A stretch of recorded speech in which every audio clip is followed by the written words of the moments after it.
يقول باسم يا خور حسبالك رحت رح نرتاح حسبالك. يا باسم الراحة اليوم ما هي لك ولمثالك، الفرحة اليوم للي ظلمتهم انت وسيادك، اللي جرحتهم واسترخصت بهم اعتذارك.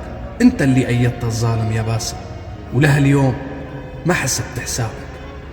رماكم بالمحرقة وما عاد تشوفه غير بأحلامك، بعت الحق لجله وباعك انت وشكالك. نسيت ان الله حق ولا بد يبرم دولابك. تلعب على الوتر وتحاول تمرر موقفك بكلامك.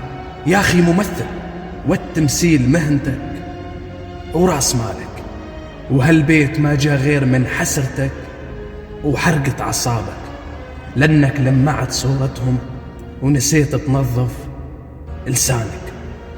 نحن عفينا يا باسم، نحن عفينا، لكن انت ما احترمت حالك.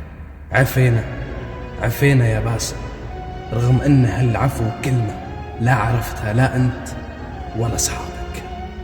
وبسلامتك.